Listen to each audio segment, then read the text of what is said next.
you are a B2B service-based business owner and you are looking to gain more clients, create more impact and more revenue in your business, tune in to Amplify Your Marketing Message with Campbell Rapin. Every week, we're going to take you through how to build an audience of buyers, mastering your marketing message, and making offers that convert consistently. If you are following any kind of business news on your social platforms, it's easy to get caught up into the hype that everybody wants scalability. And I think we need to pop that conversation and nip it in the bud. That's what we're tackling today on Amplify Your Marketing Message. I'm your host, Campbell Rapin, and I have worked with entrepreneurs, everyone from freelancers to some of the biggest companies on the planet. And everybody feels this pressure or this expectation, or more dangerously, an obligation to want to scale.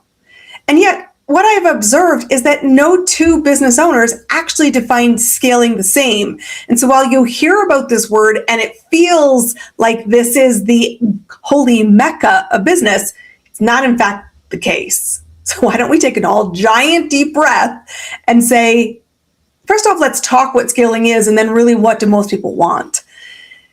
Scaling to me means growth at the size you define. It doesn't mean $1 million revenue or thousands of clients. And I remember a really critical conversation that happened about 3 years ago. I was in a room of entrepreneurs down in South Africa, and the conversation was the pressure to scale. And that there was a lot of hate, truthfully, and a lot of shade happening on social platforms that consultants or service-based businesses needed to, for the love of God, stop trading time for money. And it felt heavy in the room. And I said, well, hold on, back up, wait a second. What does scaling mean for you? Does it mean having thousands of employees? Does it mean having thousands of dollars?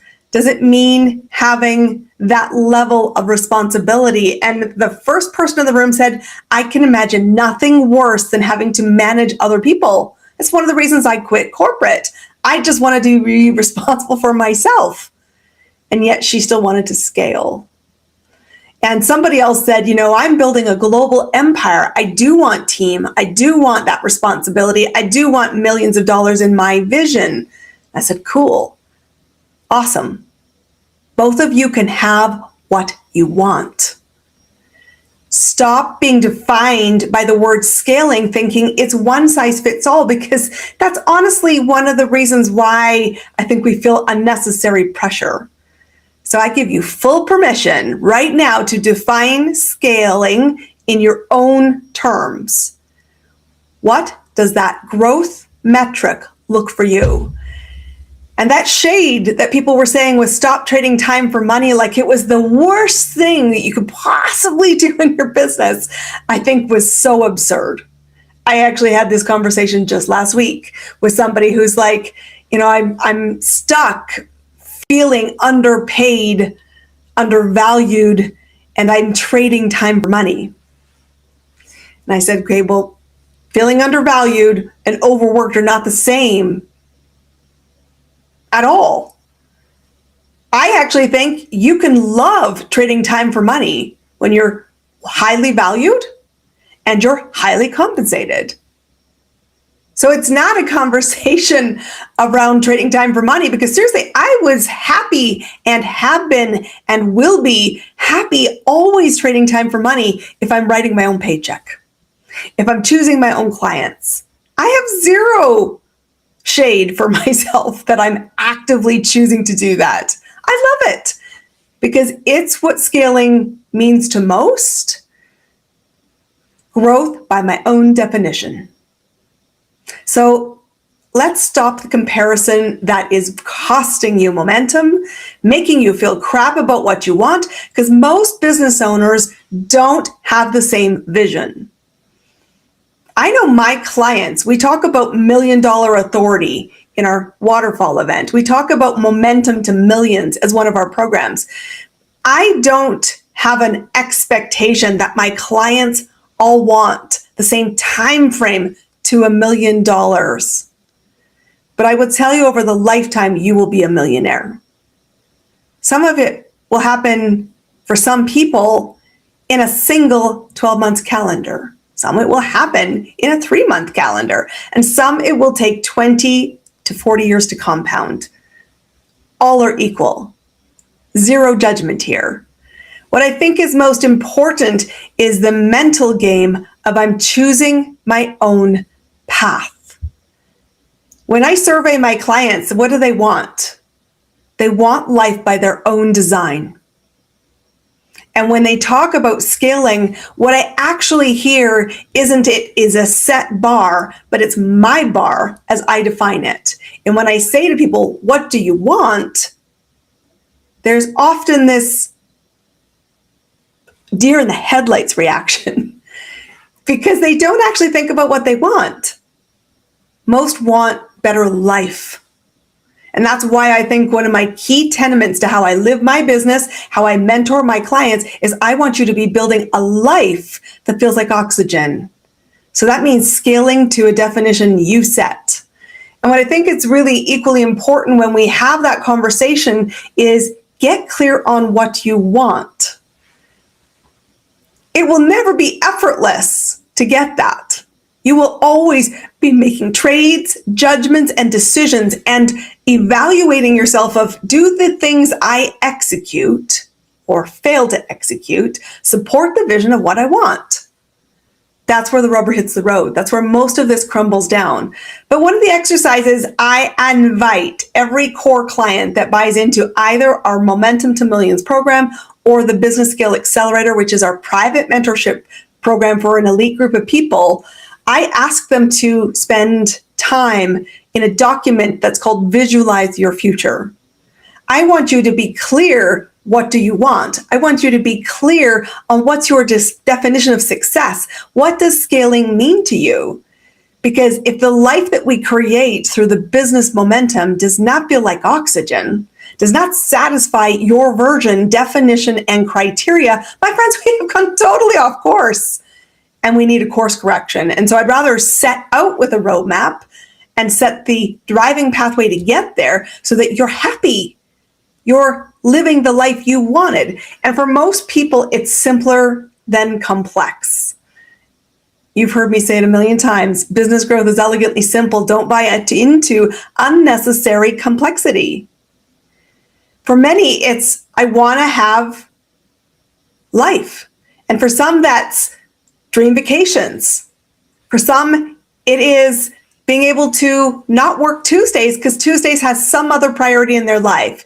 Be that a golf game, a pickleball game, a day with grandma, a day with their children. It does not matter. Do not let the world judge you and feel lesser because Tuesday's the day you do you, boo. I had a single goal when I started this calendar year. It was about sustaining that momentum. Yes, we wanted to scale. And I sat and spent time thinking about, what does scaling mean for me? It's not complex. We offer and do 4 things primarily in my business. I'm years into my business. So guys, if you're just starting out, you do 1, but we've evolved to 4 things, but they all connect to one big thing. The 4 things we do: we create this podcast, we create events, we create experiences. Why? Because I love the conversation, I love the light bulbs, I love supporting, and I like giving people permission to pursue their goals as they've defined it in the world of business.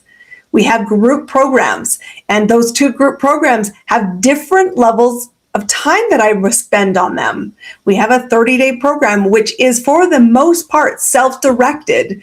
You get instructions every day. What do I do today? Who do I talk to? And how do I show up to build business? And then once a week, I offer office hours, real time, real me, real conversations. What do you need help on this week? We also have a group program that is about 12 weeks long. Every hour for a week. And those are areas and programs where we can have more than one client in them. So there is a level of growth, there is a level of scale, but it's as I define what I wanted. Groups on the second program, our Momentum to Millions program, never get more than 20 people. Why? Because it's not what I want. I want to be able to make sure I support everybody in that room. I want to commit to 1 hour a week to do it. I set the start date of that program based on what I'm working on in that 90-day cycle. So some days I'm like, I got heavy travel, I'm doing fun things, I'm living my life, and I don't want to meet Monday, so I don't. I choose the day that works for me. And then the final thing that we do is work with private clients.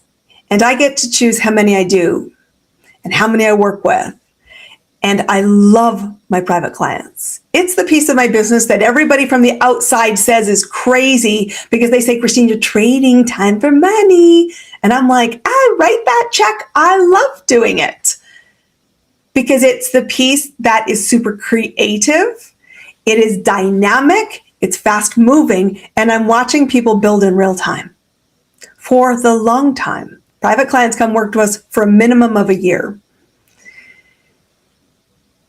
So I get to decide what scaling looks like. I had this overarching goal. Did we have a big financial number? Yes. One that supported the lifestyle we wanted, the salary we wanted, the dividends, the take home, the profit. So we did start with a macro number. But from there, it was like, how do I want it to live? What trades am I willing to make? Because I know that level of lifestyle is going to require clients. It's going to require my definition of who I serve, how I serve, when I serve, and it's all about me. My friends, your business is all about you. You get to say, what do I want, and then build it. But it is effort to build it. And so I had this goal when I started the year. Because last year, I had done something pretty significant in my business in the end of the first quarter. I fired my biggest income, my biggest client, my biggest time that I was spending day to day. I was great at it. There was no friction, but I said, I no longer want to be doing that. Could I keep scaling in that capacity? Could I keep serving in that way? Could I keep adding more? For sure. It was a viable option, but not viable for how I wanted to be living my life. And so I served notice.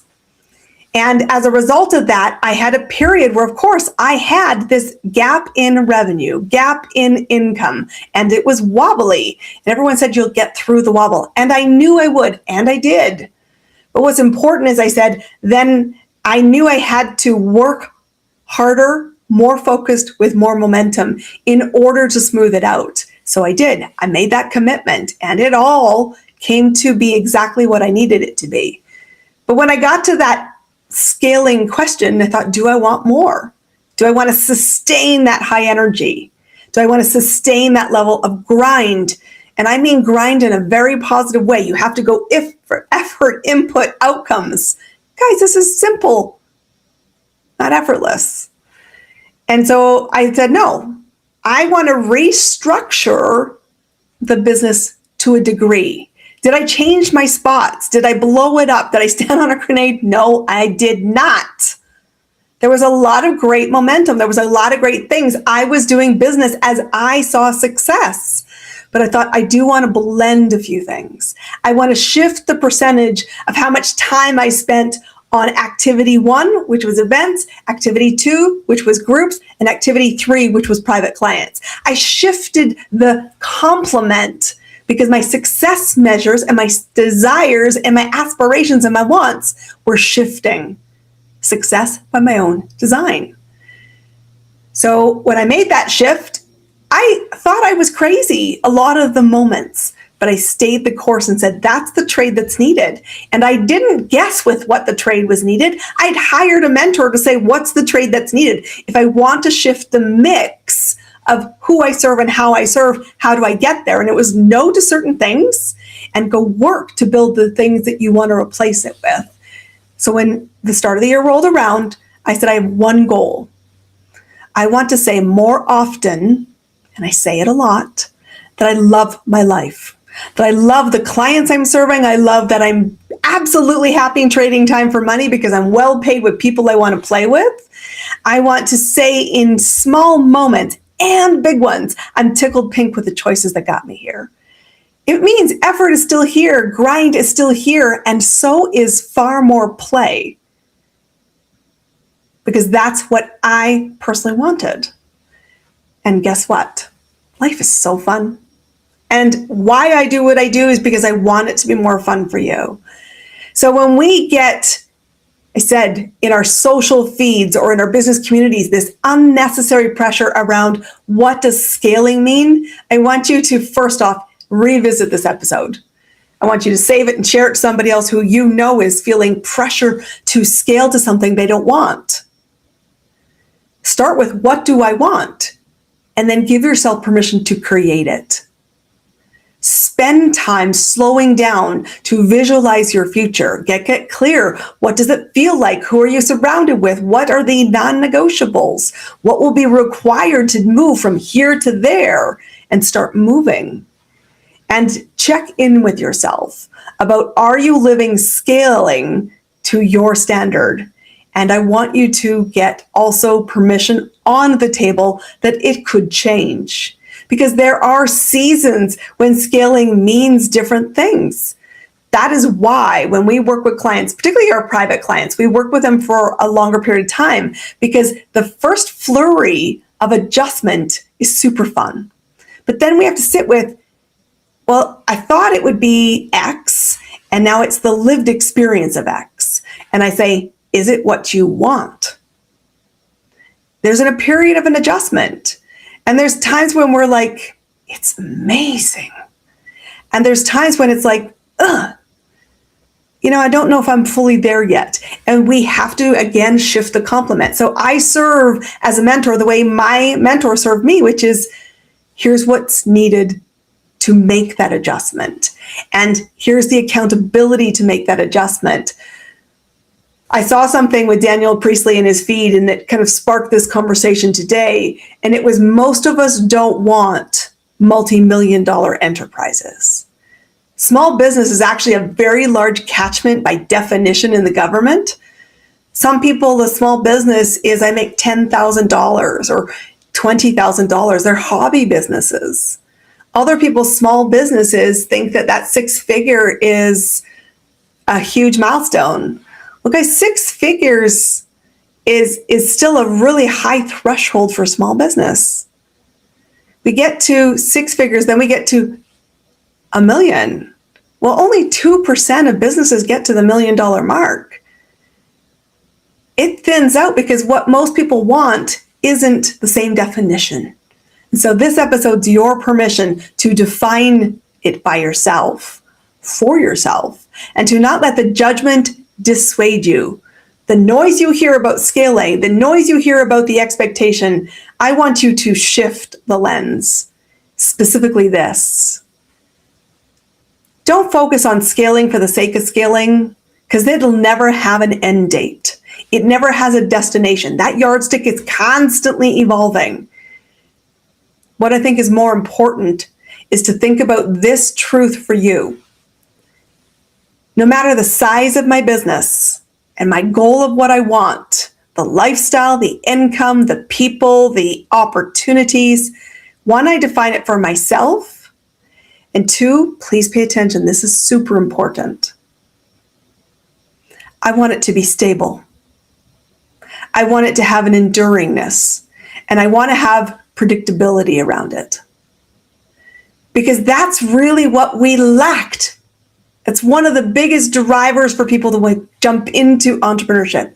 I want to create my own stability. I want to say in my life, I love my life more often. I love it moment by moment, not just in the big moments, but in the small ones where I'm tickled pink by going, that's just cool and wild. And usually those moments are associated to my client sending me wins. And I'm like, I love that for you. It makes my heart happy. But what you really want to pursue is not scaling for the sake of scaling. I want you to pursue, I want to build to a certain level, and I want it to be stable. And stable comes down to foundations, always, in every season, in every economy, in every political landscape, in every current level of worldwide turmoil. Stability is built by foundations. You will rise or sink to the levels of your systems. You have to understand there are 3 things in business. You need to bring people, which is leads or marketing. The more qualified, the better, the more fun you will have. Fewer, bigger, better. Highly recommend it. You also need to then recognize just because you're the lead, you don't have an offer. You have to make the invitation to solve a problem, to guide a problem, to work and create outcomes. Clients pay for one thing only. It's not your awesome logo. It's not your latest AI. It's that I got results using the pathway you built for me, showed me, guided me, helped me experience for myself. And then we need to hold our standard. So when you look at your business from today forward, I want you to set a standard, define success for yourself, be very clear it's going to take effort, and then ask yourself, what do I need? Who do I need? And how will I set myself up for success? And if you have gaps in any of that, it's probably worth a conversation with us because we can help you fill that gap, work the gap, be accountable for the gap, and be your biggest cheerleader on the results you accomplish as a result. No two people build the business the same way. No two people want the same thing. Stop letting the world convince you otherwise. That's my final word for today, my friends. We'll see you on our next episode. That's a wrap on another amazing episode of Amplify Your Marketing Message with me, your host, Christine Campbell Rapin. Be sure to subscribe on your favorite podcast platform so you don't miss another great episode. And be sure to visit